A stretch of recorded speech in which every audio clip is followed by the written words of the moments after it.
अदावत मैं बादशाह खुदा का बेलगाम वज़ीर सैयम कलंदर फ़कीर आज आया हूँ एक अलग टॉपिक पे। टॉपिक है कि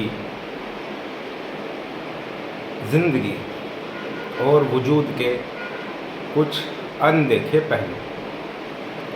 तो क्योंकि गालिब कहते थे मुश्किल वगर नम गोयम मुश्किल, यानी कि मुश्किल कहूँ तो लोगों के लिए मुश्किल और आसान करूँ तो मेरे लिए मुश्किल। लेकिन अब क्योंकि टॉपिक ही ऐसा है तो मैं आपको बताना शुरू करता हूँ। टॉपिक कुछ अलग है, आम समझ के परे है, लेकिन उस सब के बावजूद भी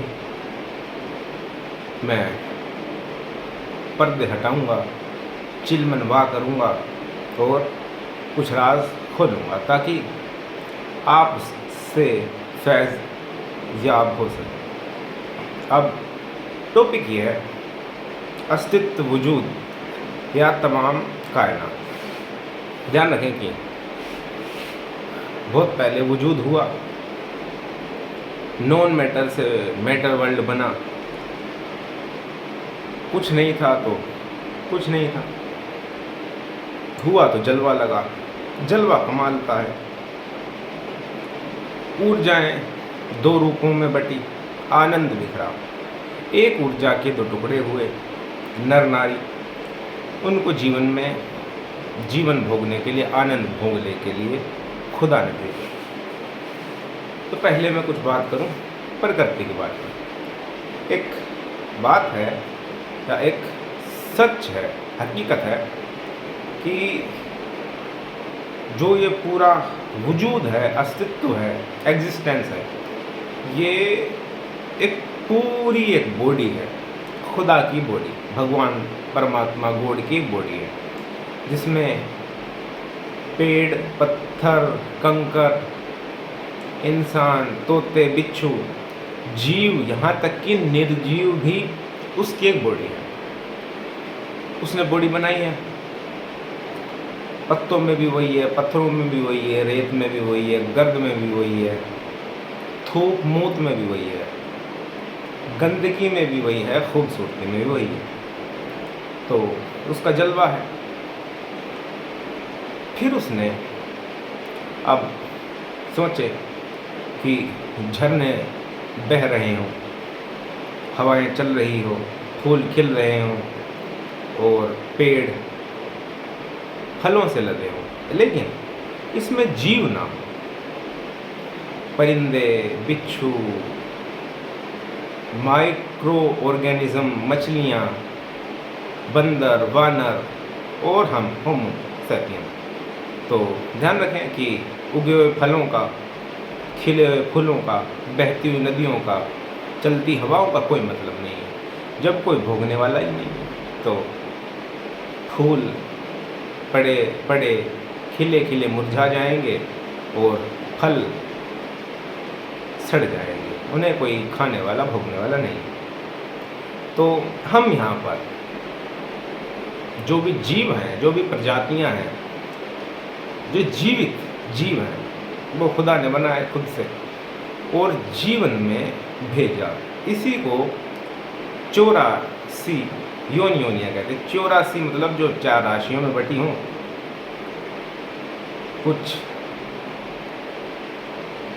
सब सेल से पैदा हुई हैं, कुछ अंडे से अपना सृजन करती हैं, कुछ स्पर्म से करती हैं, कुछ स्वयं जल से पैदा हो जाती हैं और कुछ स्तनपायी हैं। बहुत सारे तमाम तरह की। तो उनको 4 राशियों में उनका बंटवारा किया गया। तो उसमें उन प्रजातियों में से, उन जीवों में से एक जीव है मानव। तो ध्यान रखें कि पूरा एग्जिस्टेंस जब एक बॉडी है, पूरा वजूद, तो जो एग्जिस्टेंस हुआ वो मॉलिक्यूल रूप में हुआ, मॉलिक्यूल्स, एटम्स से बना और एटम्स पे जब मैटर चढ़ा वो प्राकृतिक रूपों में हुआ। यानी कि जो पूरा जो एग्जिस्टेंस है वो प्रकृति है, यानी कि जो जीव भी हैं वो प्रकृति से जुड़े हुए नहीं हैं, वो सब एक प्रकृति है, हम सब एक प्रकृति हैं।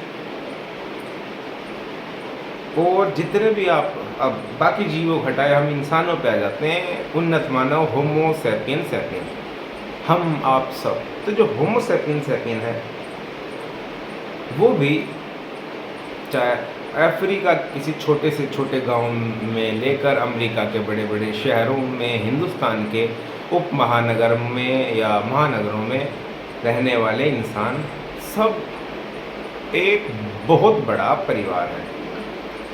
तो आप समझिए जैसे कि एक बेल होती है, बेल की दो डालियां दाईं ओर मुड़ गई, बेल की दो टहनियाँ शाखाएं बटी और बाईं ओर चली गई, दो दाईं दो बाईं, फिर बेल बढ़ी, उसका कोशिकाएं बदली, उनके रेशे बदले, लेकिन एक बेल का एक श्रृंखला का हिस्सा है। तो ध्यान रखें कि पूरा एग्जिस्टेंस, पूरा समूचा एग्जिस्टेंस एक बॉडी है।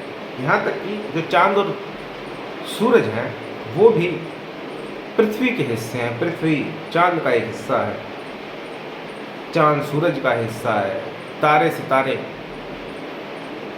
भी वजूद का हिस्सा है। पूरा समूचा एग्जिस्टेंस एक चीज़ का टुकड़ा है और उसमें जीव है।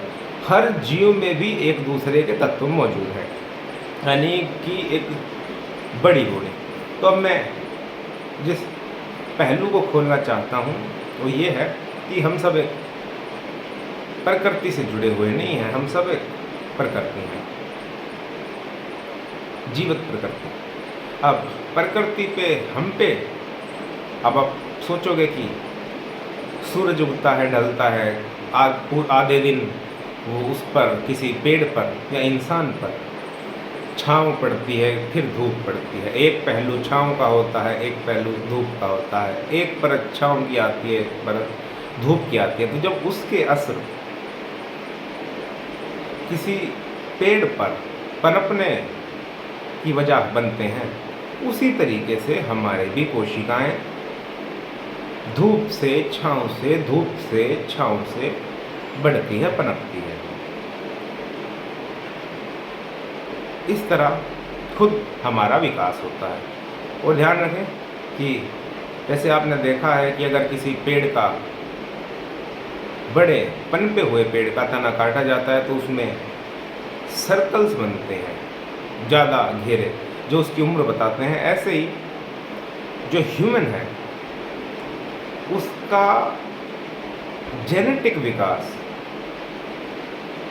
उसके बदन के अंदर, उसकी सोल के अंदर, जैसे पेड़ के बीज के अंदर होता है, ऐसे ह्यूमन के स्पर्म के अंदर उसका जेनेटिक कोड होता है, या उसकी सोल उसका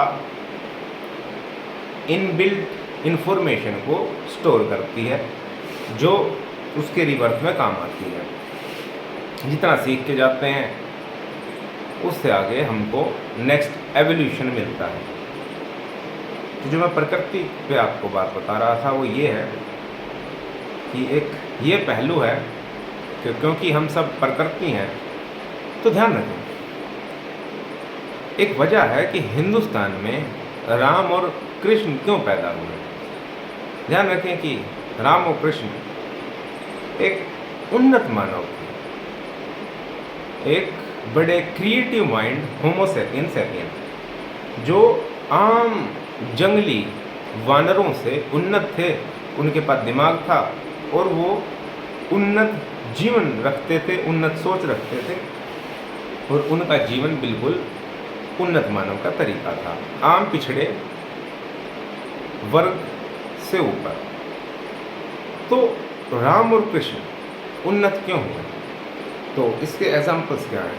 वो ऐसे हैं कि आप मान ले अमेरिका है, यूरोपियन कंट्रीज है, वहाँ पर बर्फ़ ही बर्फ़ होती है, पूरे साल बर्फ़ गिरती है। तो क्योंकि हमें क्लाइमेटिक कंडीशन पे अडेप्ट हैं, कि ध्यान रखें कि हम बिल्कुल एक क्ले की तरह हैं, या कोई भी मान लो हम होमो सैपियंस हैं तो हम एक थाली पे पड़े हुए मटर के दाने हैं या क्ले हैं, तो ध्यान रखिए, क्ले मोल्ड में ढलती है, या हर एक स्पीशी, हर प्रकृति अपने क्लाइमेटिक कंडीशंस को अडेप्ट करती है और उसके हिसाब से ढलती है, उसके रंग को अपना लेती है। तो अब क्यों ध्यान रखें, मान ले जैसे मैंने आपको एग्जाम्पल दिया कि अमेरिका में बर्फ़ ही बर्फ़ पड़ती है पूरे साल, वहाँ की प्रकृति ऐसी है। अरब में गर्मी ही गर्मी होती है, वहाँ की प्रकृति ऐसी है। लेकिन जो हिंदुस्तान है उसकी प्रकृति पूरे प्लेनेट अर्थ में सबसे ज़्यादा कमाल की है और सबसे ज़्यादा निखार वाली है। हिंदुस्तान एक बायोडाइवर्सिटी का, कॉम्प्लेक्सिटी का देश है। कैसे? 3 महीने बारिश, 3 महीने सर्दी, 3 महीने गर्मी, 3 महीने बसंत, 3 महीने बहार, 3 महीने पतझड़। तो बहुत सारे मौसम हैं। हम पूरी दुनिया के तमाम देशों का हर मौसम हिंदुस्तान में महसूस कर सकते हैं। तो ध्यान रखें कि एक पौधे का हमने कंपेयर किया या एक ह्यूमन का कंपेयर किया कि जो अमेरिका में पौधा पनपा और एक हिंदुस्तान में पनपा।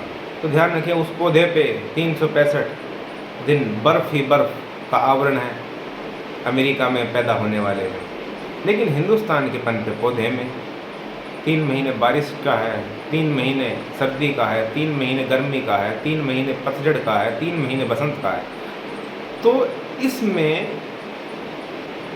रंगों का, तरह तरह के रंगों का विकास हुआ, इसमें गुण पैदा हुए। इसी तरीके से, क्योंकि हम खुद एक प्रकृति है, तो ध्यान रखें कि जो हिंदुस्तान की प्रकृति में पाए जाने वाले या पैदा होने वाले या जीवन करने वाले मानव थे, वो रामकृष्ण के रूपों में ढले कि उनकी क्लाइमेटिक कंडीशंस ने उनको तमाम तरह के गुणों का माहिरीन बना दिया। इसलिए राम को और कृष्ण को, शंकर को लीला पुरुषोत्तम कहा जाता है कि उनको कुदरत ने इतना गुणीला कर दिया था। तो ध्यान रखें कि प्रकृति कभी बनी नहीं है, वो बन ही रही है। हमारा विकास कभी हुआ नहीं है, हमारा विकास हो ही रहा है। तो एक पहलू ये भी है कि अगर आप एक अलग नज़रिए से समझना चाहें कि राम, कृष्ण या शंकर बहुत ज़्यादा गुणीले क्यों थे, क्योंकि उनका जो सर्वाइवल था, उनका जो प्राकृतिक एडेप्टेशन था, जो उनका जो एवोल्यूशन था, वो हिंदुस्तान की प्रकृति में हुआ था, जो कि बायोडाइवर्स है, जो कि बड़ी विचित्र है, जो कि बड़ी कमाल की है, जो कि रंग बिरंगी है।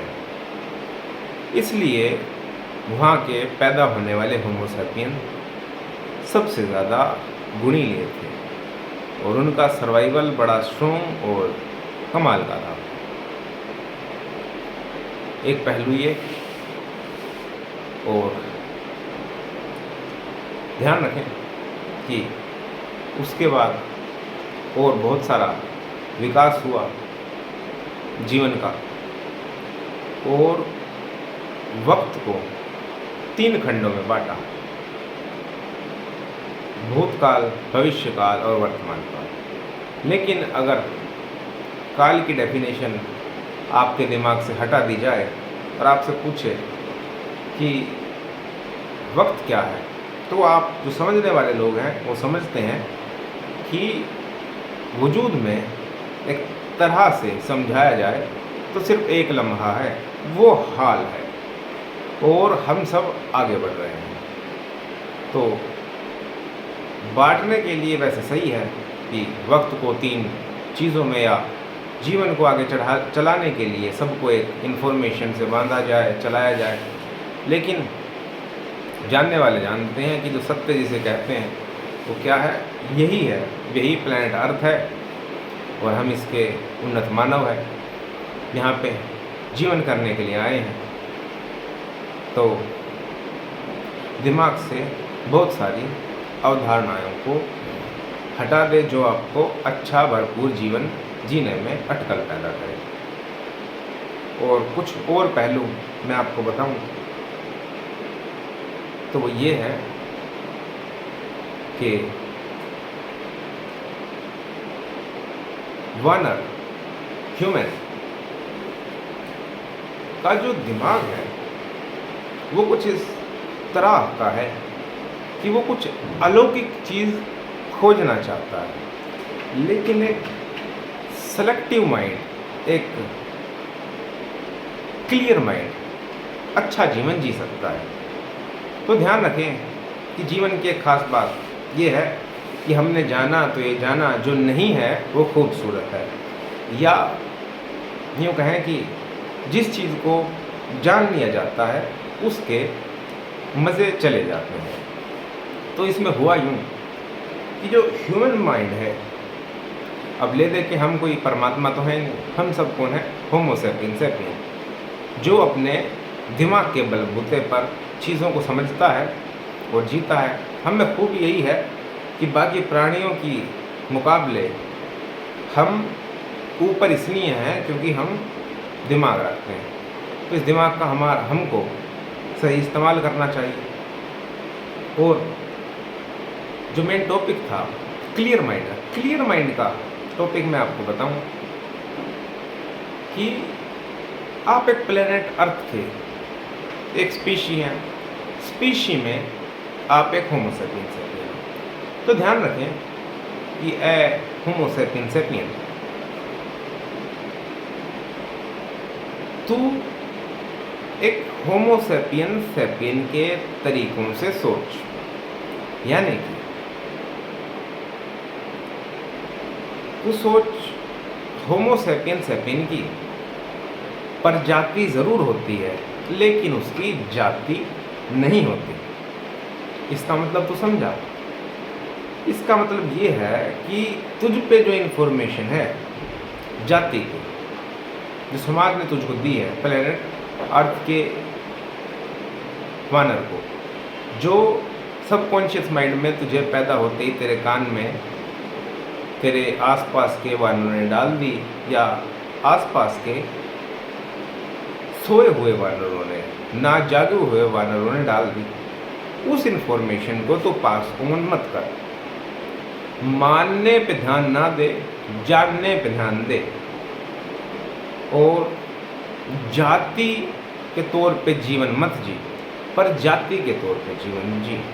अपनी प्रजाति को पहचान और अपने प्रजाति के लोगों के साथ रह, और अपने प्रजाति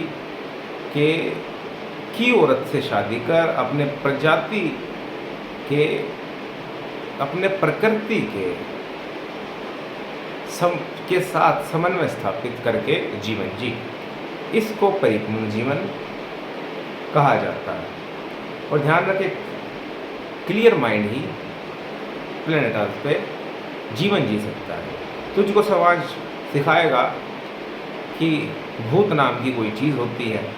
पूरे प्लेनेट अर्थ पे ह्यूमन के दिमाग को बेवकूफ़ बनाने के लिए एक इन्फॉर्मेशन छोड़ी जाती है, चाहे वो अमेरिका में घोस्ट के नाम से हो, हिंदुस्तान में भूत के नाम से,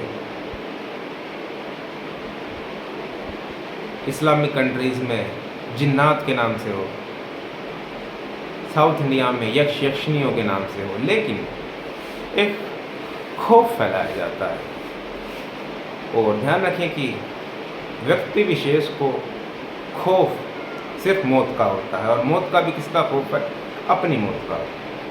तो ये भी एक ज़रूरी चीज़ है कि ह्यूमन के माइंड को कंट्रोल करने के लिए प्रकृति ऐसे इन्फॉर्मेशन फैलाती है, और जो अपने नीयत से गलत होते हैं वो उस खौफ में खौफज़दा रहते हैं, और जो अपनी नीयत से सच्चे हैं वो हमेशा से ही बेखौफ रहे हैं। तो मैं चाहता हूँ कि आप कल्पना क्षेत्र से बाहर आएँ, की कल्पना में मत जिए। माने नहीं, जाने। जाने ह्यूमैनिटी को, जाने प्रकृति को, जाने खुद को, जाने प्लेनेट अर्थ को, जाने स्पीशीज को, जाने मौसमों को। धर्म को ना जाने,